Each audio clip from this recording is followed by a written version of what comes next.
teknologi pengolahan, kemudian opportunity dan juga challenges.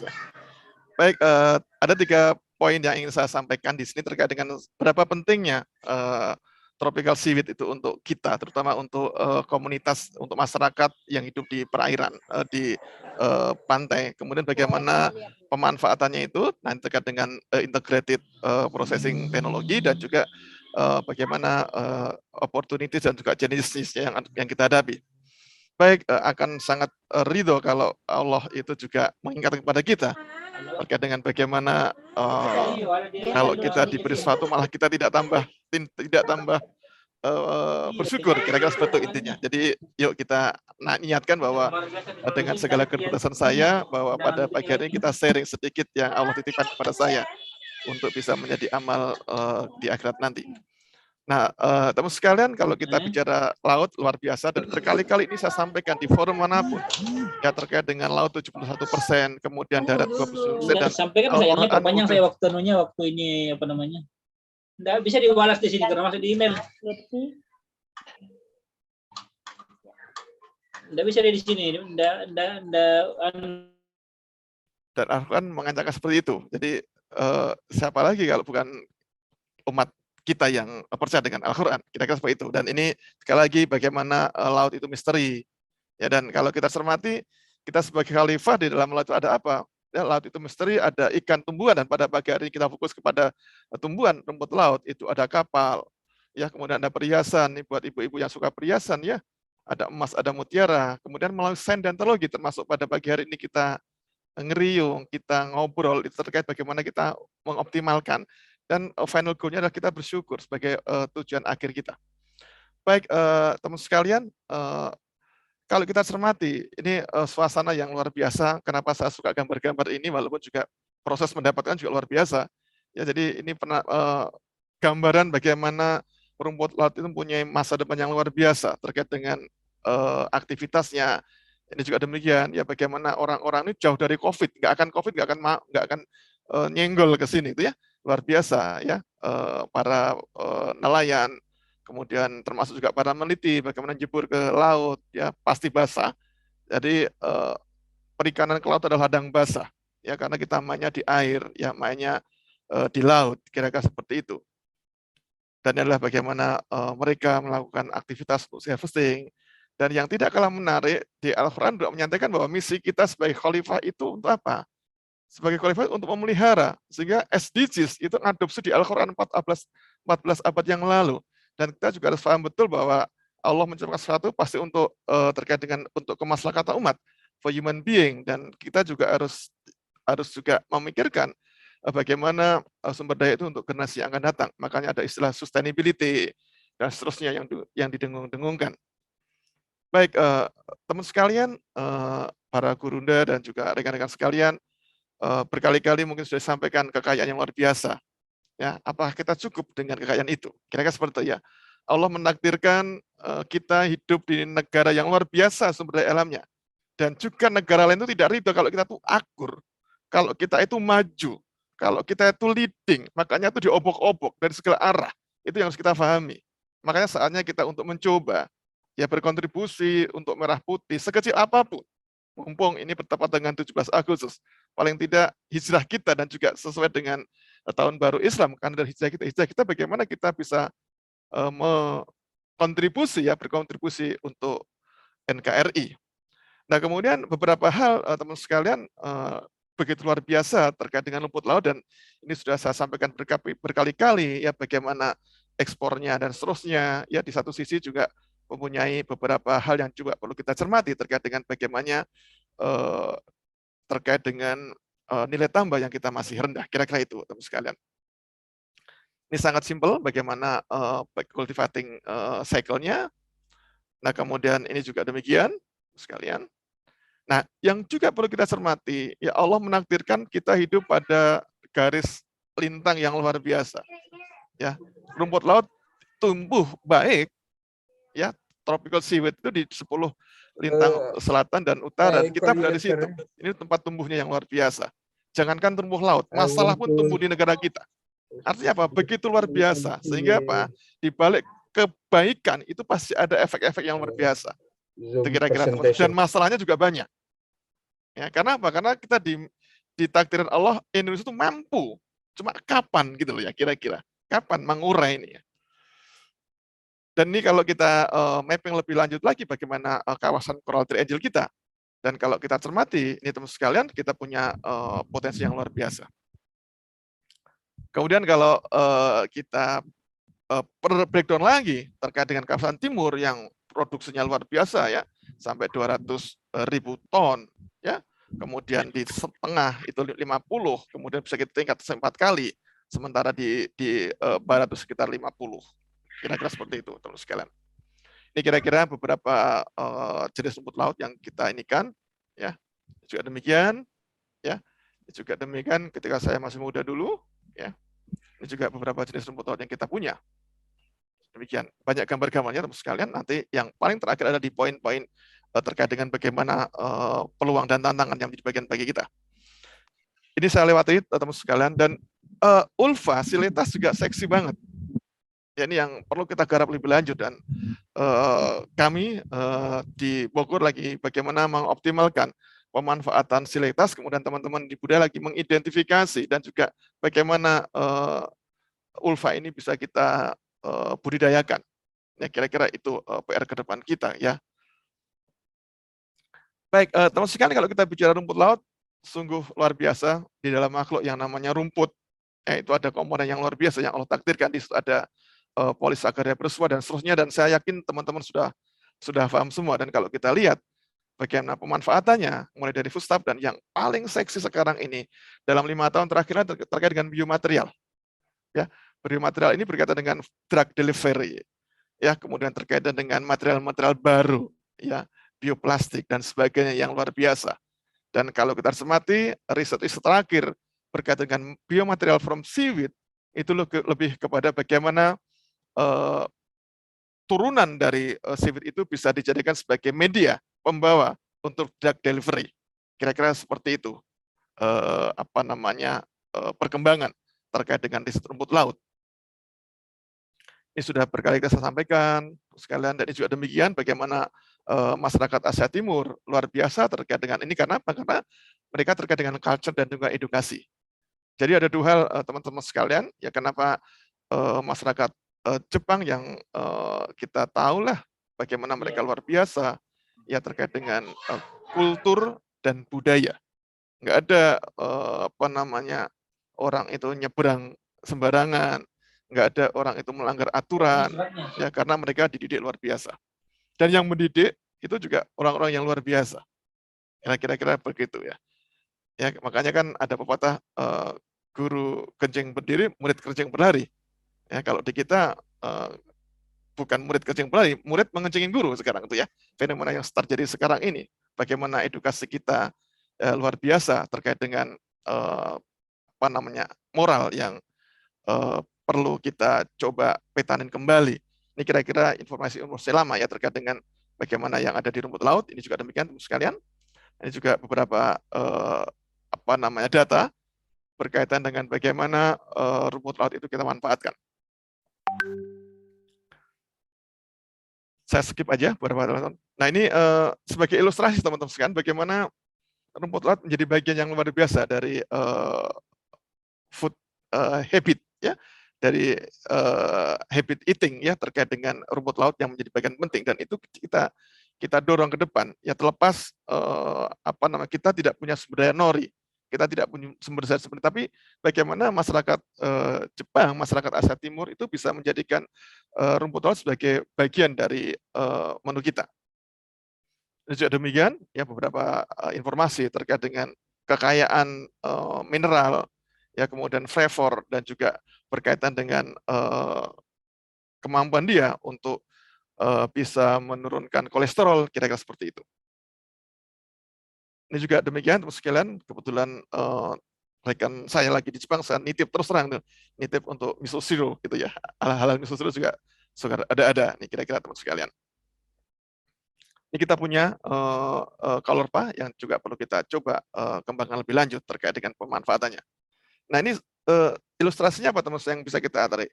Orang yang sudah sepuh seperti ini masih luar biasa. Kalau kita mungkin sudah pakai tongkat, ya sudah pakai alat-alat tambahan lain, tapi mereka luar biasa. Ini yang juga kita coba apa namanya ambil pelajaran dari sini. Bagaimana ya di Jepang ya orang yang sudah sepuh masih mampu melakukan aktivitas untuk kegiatan sehari-hari, bahkan menjadi apa namanya pekerjaan utama mereka. Kombu, Laminara, ini salah satu contoh yang luar biasa. Ini juga demikian, teman sekalian. Ya sayang kita nggak punya, tapi kita lagi mencoba untuk mereplace terkait dengan nori yang kita nggak punya. Kita nanti akan kembangkan tropical nori, bahasanya itu ulfa, dan ini juga lagi kita coba eksplor lebih lanjut bersama teman-teman. Nah ini kami juga bagaimana rumput laut kita insertkan ke dalam tempe dalam bentuk fermentasi, itu bagian penting juga, ya seperti ini teman sekalian. Ini ya riset terakhir kami bagaimana rumput laut ulfa kita insertkan ke tempe menjadi tempura, tempe bogor rumput laut. Kemudian bagaimana kita fermentasikan, bahkan nanti tempe itu di dalam proses masih jalan, bagaimana over fermented, ya tempe bosok, tempe semangit itu punya manfaat yang luar biasa. Kira-kira itu beberapa hal yang sedang kami lakukan. Ini juga sedang kami lakukan bagaimana apa namanya ulfa itu dikonversi, dibuat menjadi nori ya dengan memanfaatkan byproduct dari air cucian, bukan air cucian, air perebusan pindang yang ternyata di situ konten dari asam amino luar biasa. Ya, sebagai flavornya, karena original ulfa itu flavornya nggak banyak, sehingga kita perlu formulasi dengan apa namanya dengan sumber lain yang kaya protein, dan kalau kita bisa cermati yang namanya byproduct di pindang itu kan luar biasa. Nanti kita punya byproduct surimi, itu juga sarkoplasma proteinnya juga luar biasa sebagai flavor.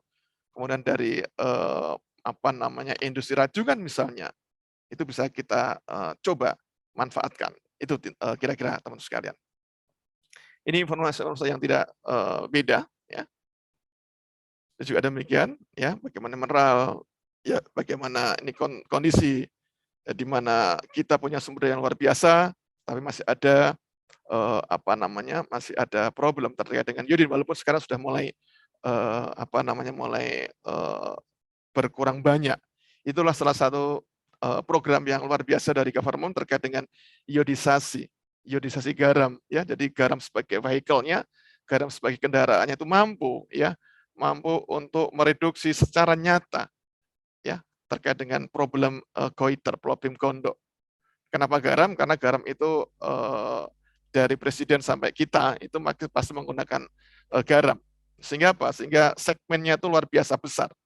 Sehingga teman sekalian, ini salah satu strategi bagaimana kita memilih kendaraan, memilih vehicle untuk bisa mendapatkan komponen yang kita apa namanya yang kita berikan, yang kita introduksi, yang kita tambahkan melalui notifikasi iodisasi.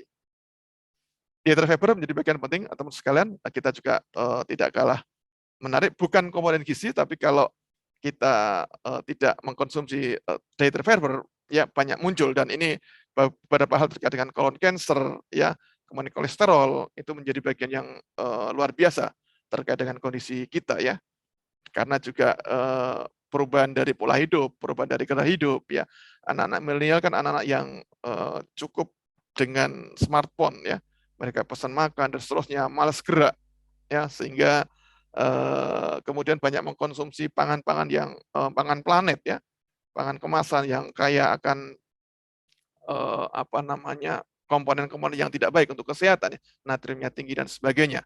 Kira-kira seperti itu, gulanya tinggi. Makanya jangan kaget kalau anak-anak usia 30 ya sudah punya problem terkait dengan gula darah, problem terkait dengan penyakit-penyakit degeneratif yang lain.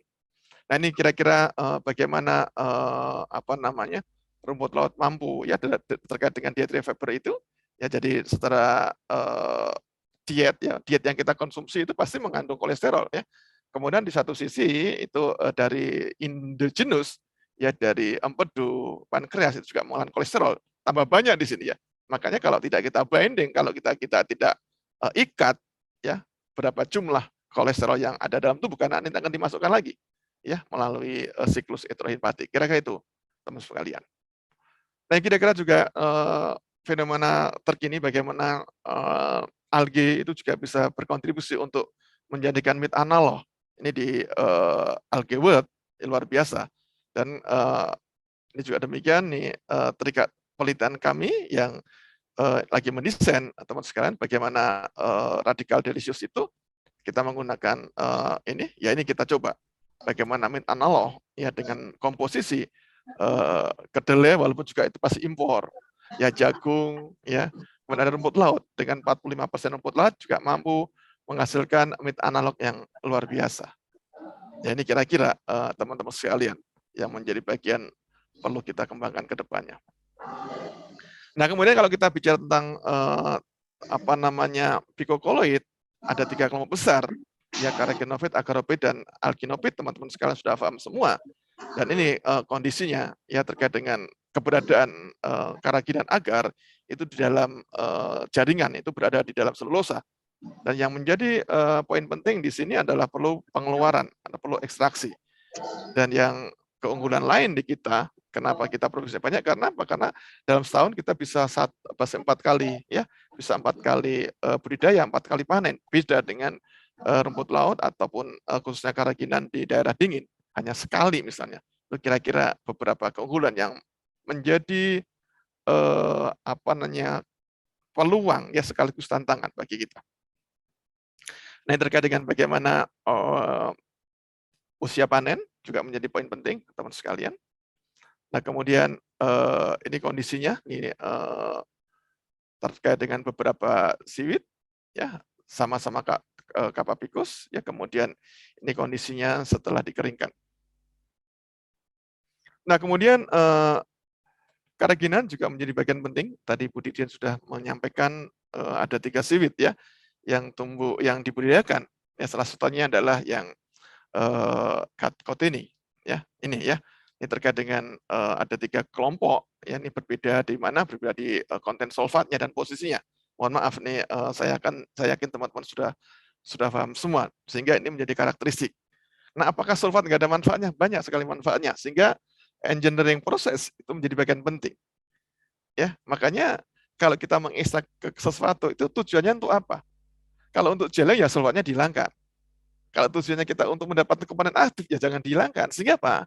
Metode ekstraksi menjadi bagian penting untuk mendapatkan komponen apa yang kita akan peroleh sesuai dengan apa yang menjadi tujuan. Kira-kira seperti itu. Dan ke depan, ya kalau kita bicara keraginan tidak sekedar untuk gelling, bahkan gelling mungkin sudah mulai dikurangi. Ya, kira-kira seperti itu. Ini sama teman-teman sekalian strukturnya.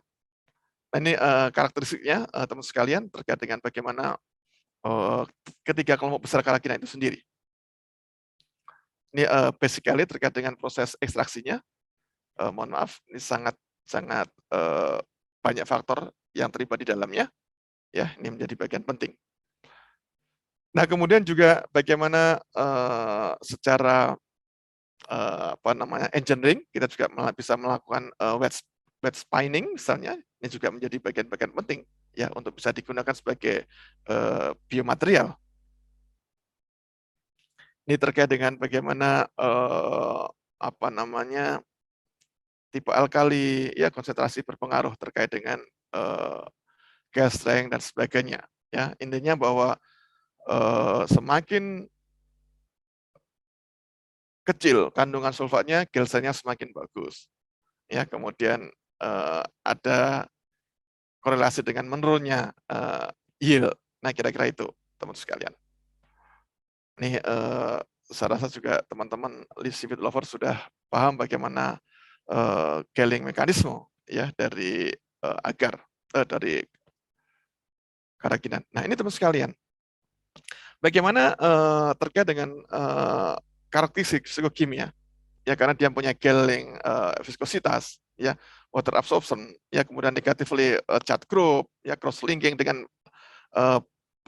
polimer yang lain, kemudian hidrofilik.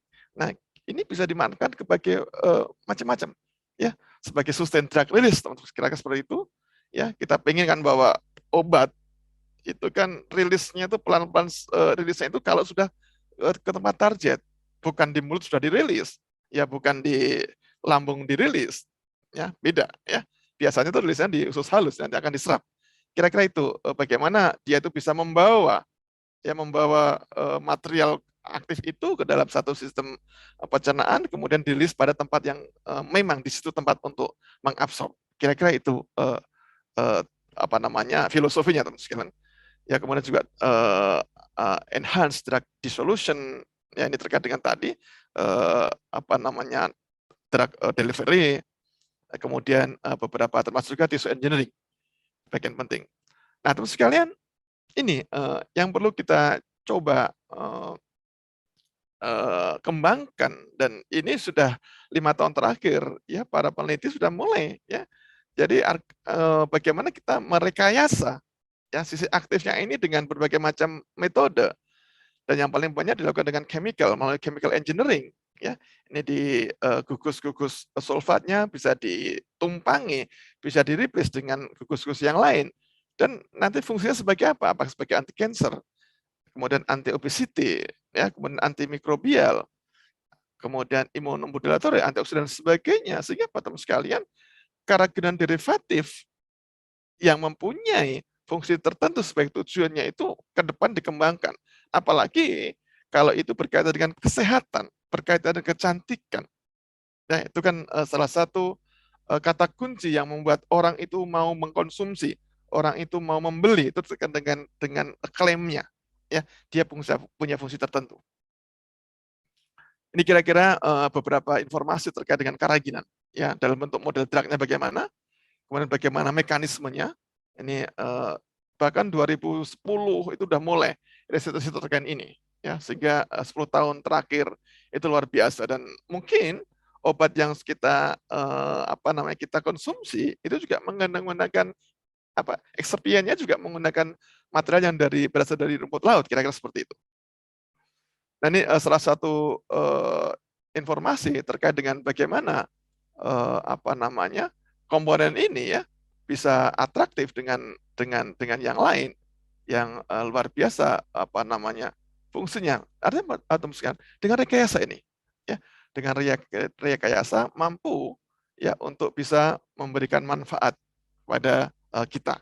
Kira-kira itu teman-teman yang coba perlu kita kembangkan ke depannya nih ya. Nah, bagaimana dengan THP? Mungkin nggak bisa sendiri ya, nggak bisa ya, kita harus bisa bersama dengan farmasi, bekerjasama dengan teknik kimia, bahkan riset awal ya terkait dengan in silico misalnya, yang teman-teman sekarang ya, anak-anak milenial itu menggunakan basisnya komputer yang untuk membuat model.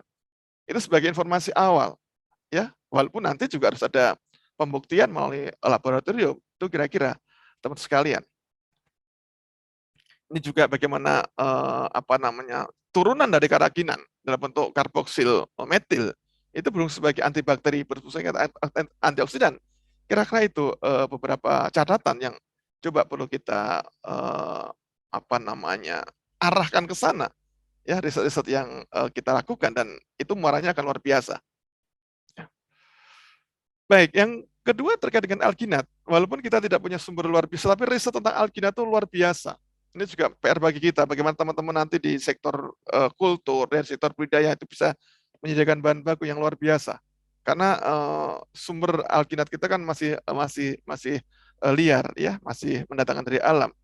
Dan kalau kita cermati riset tentang alginat, baik terutama berkaitan dengan biomaterial di luar itu luar biasa majunya. Karena apa? Karena mereka punya sumber yang luar biasa. Ya. Ini kira-kira terkait dengan beberapa informasi chemical structure-nya, ada maluronic, ada gluronik, kira-kira seperti itu. Nah, ini keberadaannya sungguh kompleks teman-teman sekalian. Kalau kita cermati bagaimana alginat itu terjebak dalam matrik, ya di situ ada kalsium, kemudian ada komponen lain, ya, kemudian ada komponen lain juga. Nah, komponen-komponen ini itu bukan tidak punya fungsi, karena kan kita pengennya cuma dapat ini, ya, pengen mendapatkan ini. Padahal komponen-komponen lainnya juga punya fungsi. Itu yang bagaimana kita bisa mendapatkan komponen yang ada di rumput laut itu secara maksimal. Ya, tentunya melalui tadi teknologi terintegrasi yang nanti terakhir akan saya coba ini kan.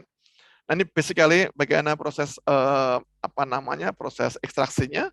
Jadi prinsipnya sama terkait dengan picocolloid itu dengan menggunakan alkali. Kalau tujuannya sebagai gelling, lagi-lagi, kalau tujuan sebagai gelling. Nah, kira-kira teman sekalian terkait dengan dua proses di alginat itu ada presipitasi, kemudian kalsifikasi dan ada asidifikasi. Nah, kira-kira seperti itu dan nanti juga ada turunannya. Ya.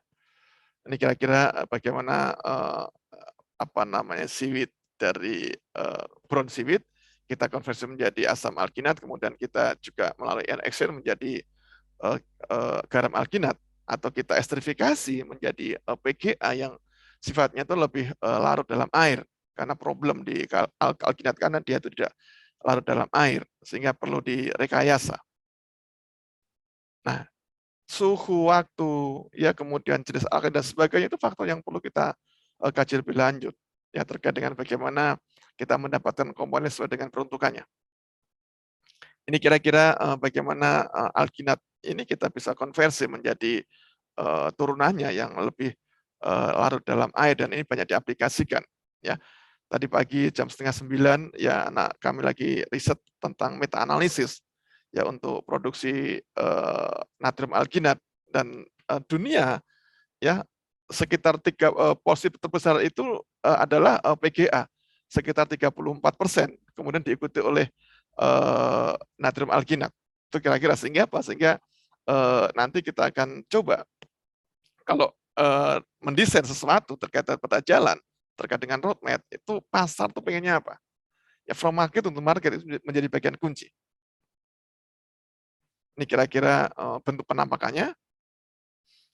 Ini aplikasi yang luas, teman sekalian, terkait dengan bagaimana dia bisa mempertahankan air, ya, water, ya, mempertahankan sehingga dia punya water capacity, ya, kemudian sebagai gelling, ya, emulsifying, stabilizing, dan seterusnya. Nah, kemudian yang juga kalah menarik adalah turunannya dalam bentuk oligosakarida. Itu juga menjadi hal penting untuk bisa diambil manfaatnya ya terkait dengan biological activities. Ya, baik itu melalui proses kimia, ya, melalui proses fisik, melalui proses enzimatis ataupun kombinasi. Itu beberapa tantangan yang juga perlu kita inikan, ya, kita jawab. Nah, ini kira-kira beberapa hal Bapak Ibu sekalian, bagaimana alginat itu kita bisa berubah, ya, kita bisa depolimerisasi, itu kan intinya seperti itu, dikecil ukurannya, ya, dengan tujuan untuk mendapatkan manfaat yang luar biasa, ya, terkait dengan spesifik function. Ini kalau kita lihat bagaimana karakteristik dari beberapa alginat, ya. Nah, kalau kita cermati dengan PGA, kenapa PGA? Karena PGA luar biasa, ya. Dalam kondisi apapun dia itu akan larut. Itu yang menjadi poin penting, ya, bagaimana pangsa pasar untuk alginat itu PGA lebih banyak. Dan yang uniknya teman sekalian kalau kita bicara alginat itu adalah punya kemampuan untuk membentuk egg box. Ya, nanti ada ilustrasi bagaimana dia itu akan tahan terhadap microwave ya dengan kekuatan tertentu. Kira-kira seperti ini ilustrasinya. Jadi bagaimana dia bisa mempertahankan. Nah, kalau K-nya ini bisa dibinding dengan apa namanya dengan komponen aktif di drug misalnya. Nah, ini kan bisa dipertahankan ya sampai level tertentu sehingga nanti bisa dirilis. Kira-kira itu apa namanya filosofinya terkait dengan drug delivery. Tentunya apa namanya ukuran ya ukuran polimer itu juga menjadi bagian penting untuk kita bisa kaji lebih lanjut. Nah, ini teman sekalian kalau kita beri ilustrasi ya bagaimana keraginan gelatin ya sama-sama hidrokoloid, gelatin basisnya adalah protein, sementara keraginan agar dan alginat itu basisnya adalah polisakarida. Kita microwave, apa yang bisa kita lihat? Alginat masih kuat. Nah, ini kira-kira kenapa riset alginat itu kok luar biasa? Alginat punya sesuatu yang luar biasa. Ya, manoronik, glururonik itu unik. Ya, sehingga gelnya itu adalah tough, gelnya itu kuat, ya, yang menjadi keunggulan. Dan ini bisa dipakai di beberapa peruntukan. Nah, sebagai excipient juga menjadi bagian penting. Ya, jadi sodium alginat dan asam alginat sebagai excipient. Ini industri farmasi, ya, industri obat itu juga saya duga mereka juga menggunakan bagian ini. Cuma kadang-kadang karena dia membeli dalam bentuk yang sudah jadi. Nah, ini sama-sama bagaimana prinsip aplikasi untuk Alkina di formulasi tablet itu banyak sekali hal yang perlu kita coba garap, ya.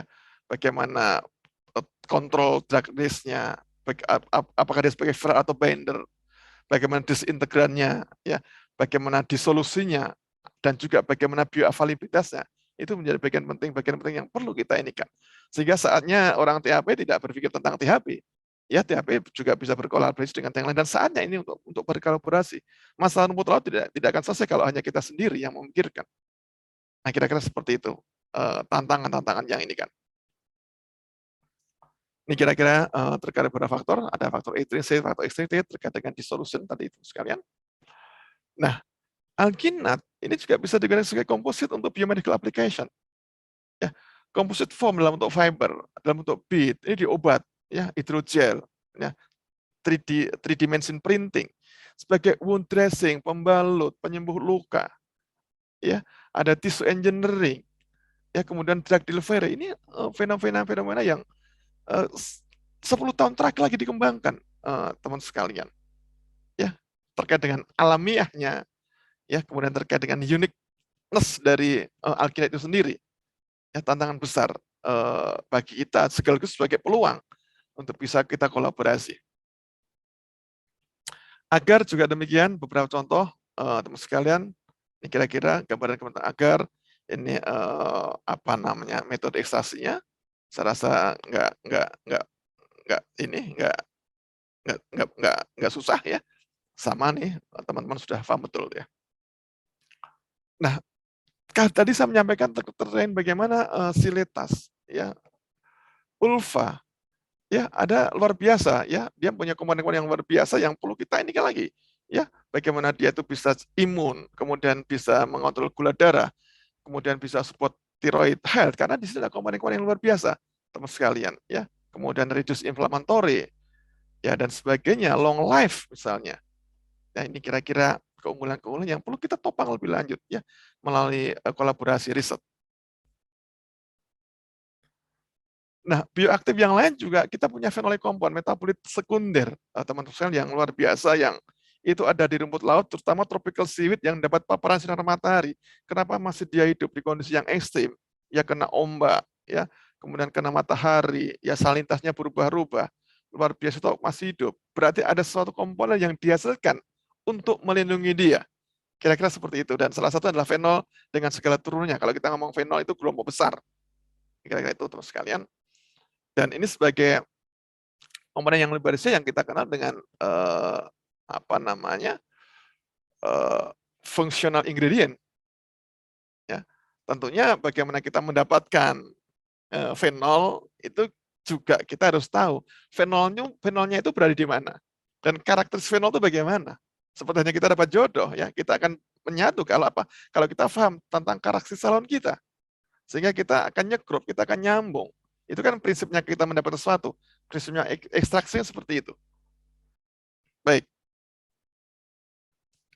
Ini kira-kira ini sebagai gambaran teman-teman luar biasa yang fenol yang ada di rumput laut. Monggo silakan nanti bisa ini kan mudah-mudahan panitia bisa memberikan materinya ini. Dan ini ada kelompok-kelompok yang ada di fenol, ada tanin, ada proguanol, dan ini ada yang ada di rumput laut, teman sekalian. Dan juga demikian, ya, ada hidrolysable tanin, ya. Kemudian ada komponen-komponen katekin, ya. Kebetulan dulu saya banyak riset tentang ini. Kemudian ada flavonoid, ya. Kemudian ada porotanin, ya, yang itu luar biasa. Dan porotanin itu banyak dijumpai di mana? Di brown algae. Ya. Ini kira-kira brown algae, ya. Kita ada poroglucinol dan seterusnya.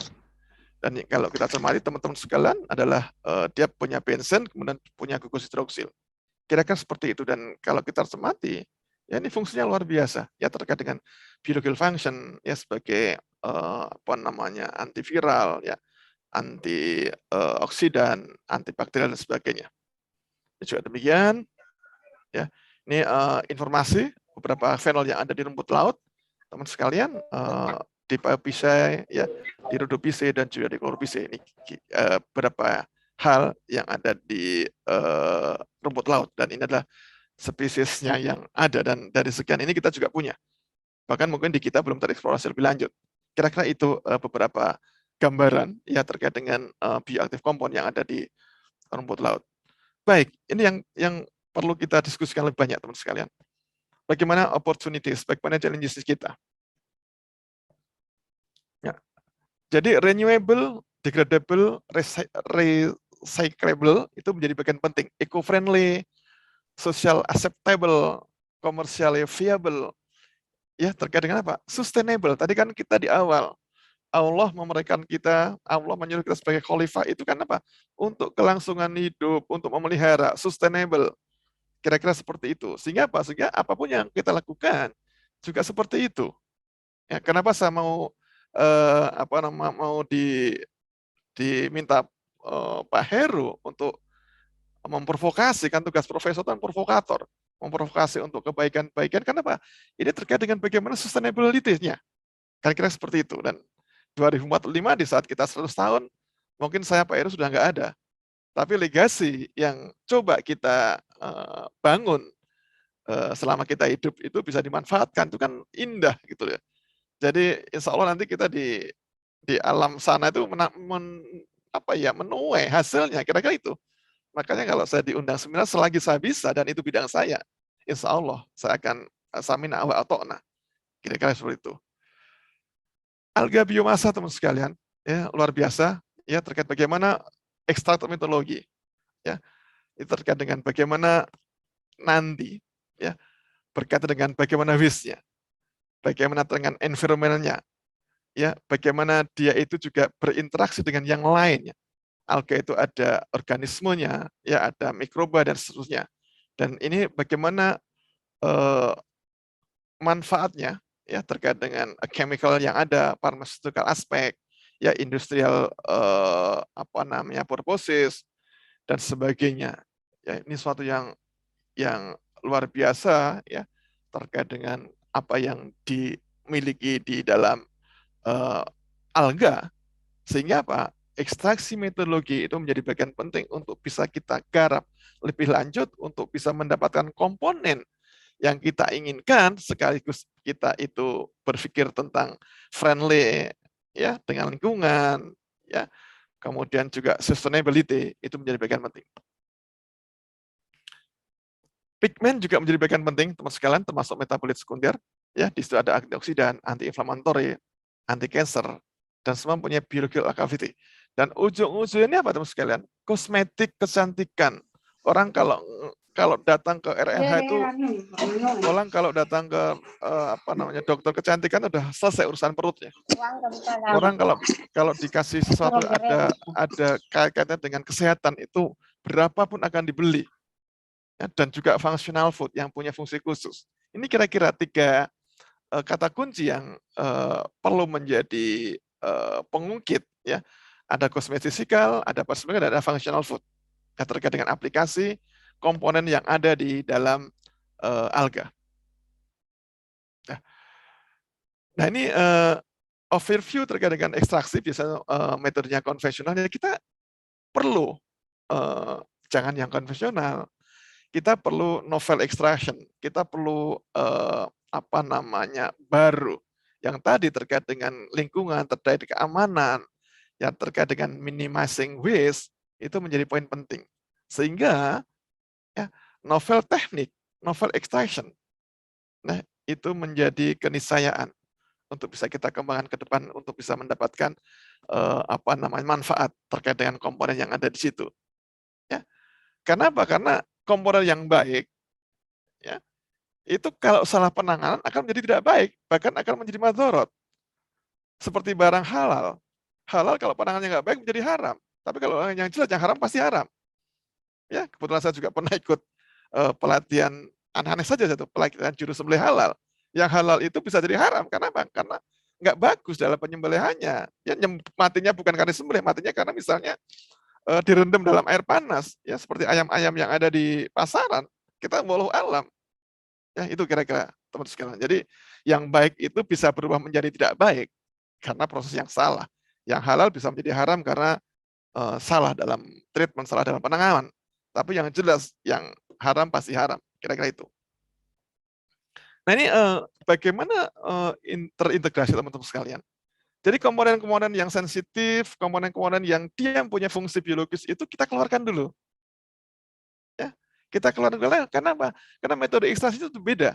Nah, pigmen seperti ini riset dengan Prof. Ucu bagaimana kita mendapatkan phycocyanin, ya, yang picoerythrin yang luar biasa. Picoerythrin yang luar biasa dari red seaweed. Ya, Prof. Jamal sudah mendapatkan asap, ya, growth promotor. Sebetulnya hasil-hasil sudah ada teman sekalian. Dan saya yakin betul di balai, apalagi sekarang di BRIN ya, mungkin sudah di collecting ya di dalam satu tempat yang luar biasa. Nah, ini komponen-komponen yang punya fungsi biologis yang sensitif kita dapatkan terlebih dahulu. Kemudian baru bikokoloidnya, kemudian juga berkaitan dengan apa namanya byproduct-nya, selulosanya, itu luar biasa. Sudahkah ada industri kertas yang memanfaatkan selulosa dari rumput laut? Belum ada, setahu saya. Mudah-mudahan nanti kalau ada informasi baru. Ini kan problem. Selulosa dari rumput laut kita bisa buat menjadi komponen yang lain juga. Kira-kira seperti itu, teman sekalian. Bagaimana kita mengintegrasikan? Kita punya teknologi sudah terkuasai, ya, seperti puzzle, ya, akan jadi gambar orang, tuh hidungnya di mana. Ya kalau pisah-pisah nggak akan jadi gambar orang, nggak akan jadi gambar muka. Nah kira-kira itu yang perlu kita diskusikan. Nah ini bagaimana terintegrasi whatever rumput lautnya, ya di sini ada komponen-komponen yang luar biasa, ya berbasis adalah polisakarida, kemudian bisa melalui ekstraksi, ya ada bagian yang berkaitan dengan apa namanya waste-nya, waste cair, ya dan seterusnya, kita bisa manfaatkan. Ya. Yang penting apa? Ada kemauan untuk itu enggak? Allah akan memampukan yang mau. Kadang-kadang kita sudah PW, posisi wena enggak mau capek. Ya kalau enggak capek enggak usah hidup. Ya. Ini bagaimana kalkulasi teman sekalian kira-kira beberapa manfaat ya dari alga ini ada sininya. Ya kemudian kita dapatkan ekstrak agarnya misalnya nih ada sininya nih komponen yang lainnya. Ya kemudian kita bisa konversi menjadi yang lain. Jadi ini bagian-bagian yang bisa kita manfaatkan. Ini salah satunya di industri agar ya yang bisa kita ini. Nanti kalau sudah ada yang ngasih contoh, kemudian ada yang mau menggunakan, nanti baru ribut. Ya bagaimana apa namanya byproduct agar itu luar biasa nilainya. Kira-kira seperti itu. Ya. Seperti halnya yang lain ya. Kami riset bagaimana mata tuna ya itu diambil minyaknya. Sekarang kan luar biasa ya harga mata tuna dan seterusnya. Kira-kira seperti itu. Nggak apa-apa. Ini kan efek-efek yang perlu kita yang apa nama yang dihasilkan dari riset itu sendiri. Ini kira-kira teman sekalian juga demikian bagaimana biorefinery ya kita manfaatkan semua yang ada di dalam rumput laut secara bijak ya. Ini belum kita ambil komponen aktifnya dulu. Ini baru dalam proses ini. Kira-kira seperti itu teman sekalian. Ini juga bagaimana agar diperoleh, kemudian restitusinya, kita cellulosic packaging film misalnya. Ini bagian-bagian yang luar biasa ya dari ini dan ini masalah plastik kan masalah besar di kita. Ini agar extraction terus sekalian kemudian di proses-proses yang modifikasi kira-kira seperti itu. Nah ini tantangan yang kita hadapi Bapak sekalian bagaimana kita mendesain sesuatu final product itu dengan special purpose tujuan tertentu yang berkaitan dengan kesehatan, berkaitan dengan lingkungan, berkaitan dengan kebugaran, ya.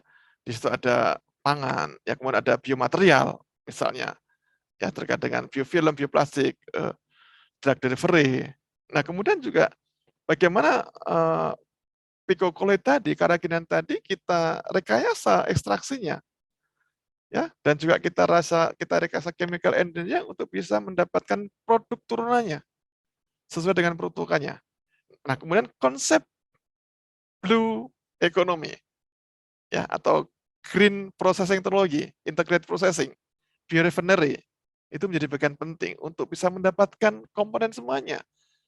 Ya, pigmen siapa industri yang menggunakan? Kan kira-kira itu, tanya. Ya. Kemudian hidrokolit siapa yang menggunakan? Industri kerajinan. Kemudian bisnis siapa? Ini kan sudah ada sebenarnya. Jadi mapping tentang pengguna final product dari produk tumbuhan laut itu perlu kita ini kan. Misalnya di industri farmasi, pigmen seperti apa sih karakteristiknya? Kan seperti itu kira-kira. Pernah nggak kita duduk bareng seperti itu? Ya, ini yang menjadi catatan kita semua. Ya, kemudian beberapa hal ya SNI rumput laut juga menjadi bagian penting. Rumput laut hijau kita belum punya SNI-nya. Ke depan perlu kita diskusikan terkait itu. Ya, kemudian tepung rumput laut juga belum punya SNI-nya juga menjadi bagian penting. Kemudian kita perlu branding. Tropical cargonomic misalnya, atau tropical agronomic, atau picocolonomic, artinya ekonomi yang berasal dari picocoloid. Ini kira-kira teman sekalian yang perlu kita coba urai gitu. Kita coba mulai ya. Kemudian comprehensive roadmap ya from market to market menjadi bagian penting. Ya, apakah menjelang 2045 kita sudah punya roadmap yang komprehensif tentang rumput laut misalnya? Dan saya yakin betul teman-teman di TSN sudah mendesain itu. Ya. Jangan entar. Kita kan kebanyakan entar ya. Masih ada waktu. Ya, berapa kali Allah bersumpah demi waktu. Itu mengindikasikan bagaimana waktu itu luar biasa. Kan kita masih PW. Ya, kalau sudah selesai urusan, tinggalkan cari urusan yang lain. Ya, kira-kira itu tentunya yang positif. Pentahelix kolaborasi menjadi bagian penting, teman sekalian. Bagaimana government, ya bagaimana lembaga penelitian balai, ya bagaimana pelaku usaha, masyarakat, ya kemudian bagian yang lain juga menjadi bagian penting ya. Kemitraan, ya prinsip jamaah 1+1 itu bukan 2, 27. Teman sekarang kalau sholat dengan istri, ya istrinya sendiri tentunya ya, istri orang boleh kalau banyak itu ya, itu 27 ya. Dan indeks daya saing juga perlu kita coba kaji lebih lanjut. Ya, saya nggak tahu apakah di kementerian ada studi tentang itu. Ya, dulu beberapa kali pernah ada ya, losses, kemudian nilai tambah dan seterusnya. Itu menjadi bagian-bagian penting. Baik, Bapak Ibu sekalian, kita juga punya satu media yang berkaitan dengan kampus Merdeka Belajar. Mas Menteri itu kan menyatakan ada perguruan tinggi itu wajib, soal digunakan itu pilihan mahasiswa. Perguruan tinggi wajib memfasilitasi hak bagi mahasiswa dapat diambil atau tidak, ya mengambil SKS di luar perguruan tinggi paling lama 2 semester atau equal dengan 40 SKS, ya, atau di program studi berbeda. Ya. Nah ini teman sekalian, jadi 2 semester itu kan waktu yang luar biasa. Artinya apa? Kalau mahasiswa kita desain seperti itu, yang inginnya jadi birokrat, ya udah magang di mana. Ya, karena aktivitasnya itu bisa dikonversi menjadi SKS. Ya. Kita punya 8 channel, ya 8 saluran. Ya. Bagaimana itu konversi menjadi SKS? Tentunya ya perguruan tinggi harus mewadai itu. Ya, harus mewadai itu. Teman sekalian, pada waktu belum ada fasilitas ini, jadi dulu aktivis itu kan lulusnya lama.